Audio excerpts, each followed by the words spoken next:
नमस्कार। इस वीडियो में हम जम्मू कश्मीर पुनर्गठन अधिनियम 2019 के प्रमुख प्रावधानों पर डिस्कशन करने जा रहे हैं।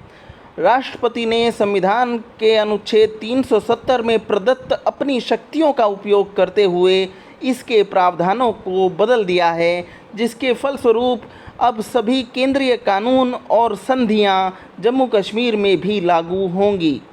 जम्मू कश्मीर और लद्दाख को केंद्र शासित प्रदेश बना दिया गया है। जम्मू कश्मीर में विधानसभा रहेगी और लद्दाख में विधानसभा नहीं होगी। राष्ट्रपति महोदय ने जो अधिसूचना निर्गत की है, उसके अनुसार संविधान के सभी प्रावधान उनके संशोधनों, अपवादों तथा परिवर्तनों के साथ जम्मू कश्मीर और लद्दाख में लागू हो गए हैं। जम्मू कश्मीर पुनर्गठन विधेयक 2019 में उपराज्यपाल को व्यापक शक्तियां प्रदान की गई हैं और मुख्यमंत्री पर यह दायित्व दिया गया है कि वह सभी प्रशासनिक निर्णयों और कानून से संबंधित प्रस्तावों से उपराज्यपाल को अनिवार्य रूप से अवगत कराएगा। सभी केंद्रीय कानूनों के साथ साथ जम्मू कश्मीर राज्य के कानून अब नए संघीय क्षेत्रों पर लागू होंगे, नए केंद्र शासित प्रदेशों पर लागू होंगे।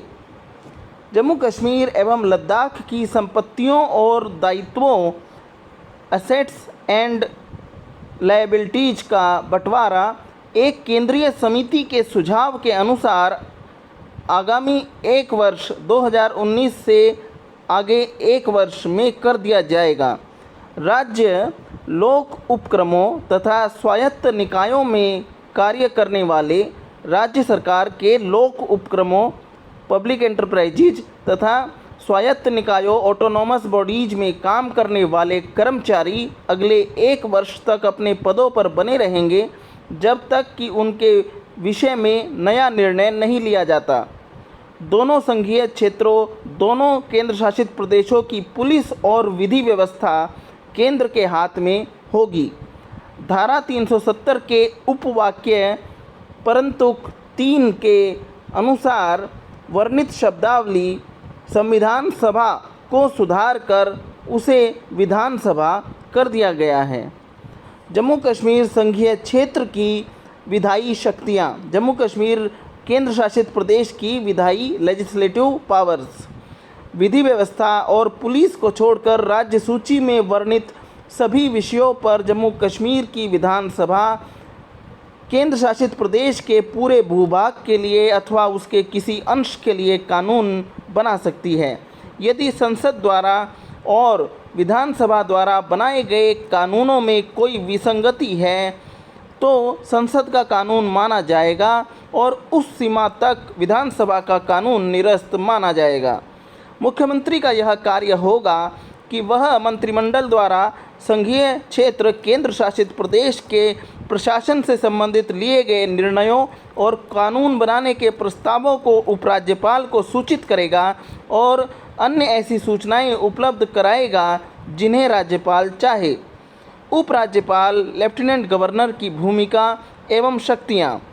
संविधान की धारा 239 के अंतर्गत राष्ट्रपति जम्मू कश्मीर और लद्दाख में लेफ्टिनेंट गवर्नर एलजी यानी उपराज्यपाल की नियुक्ति करेगा। जम्मू कश्मीर पुनर्गठन विधेयक 2019 में प्रावधान है कि जम्मू कश्मीर और लद्दाख दोनों संघीय क्षेत्रों, केंद्र शासित प्रदेशों के लिए एक ही उपराज्यपाल लेफ्टिनेंट गवर्नर होगा। लद्दाख में विधानसभा नहीं होगी, इसलिए वहां केंद्र उपराज्यपाल की सहायता के लिए परामर्शदाताओं की नियुक्ति करेगा। यहाँ तक जम्मू कश्मीर संघीय क्षेत्र की जहाँ तक बात है, वहाँ का उपराज्यपाल अखिल भारतीय सेवाओं, ऑल इंडिया सर्विसेज तथा भ्रष्टाचार निरोधी ब्यूरो से संबंधित मामलों के साथ साथ उन सभी विषयों पर अपने विवेक के अनुसार कार्य करेगा जो विधानसभा के क्षेत्राधिकार से बाहर होते हैं। उपराज्यपाल मुख्यमंत्री की नियुक्ति करेगा और मुख्यमंत्री के सहयोग से अन्य मंत्रियों की नियुक्ति करेगा।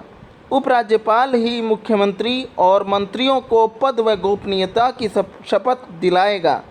उपराज्यपाल को यह शक्ति होगी कि वह आदेश निकाले जो उतना ही प्रभावी होगा जितना कि विधानसभा द्वारा पारित कोई अधिनियम। इसी के साथ हमारा यह डिस्कशन कंप्लीट हो गया है, जिसमें कि हमने जम्मू कश्मीर पुनर्गठन विधेयक, जम्मू कश्मीर पुनर्गठन अधिनियम 2019 के प्रमुख प्रावधानों की चर्चा की है। इससे अगले वीडियो में जम्मू कश्मीर का जो पुराना संविधान था उसकी चर्चा करेंगे। धन्यवाद। इस वीडियो को लाइक कीजिए, शेयर कीजिए और चैनल को सब्सक्राइब कीजिए।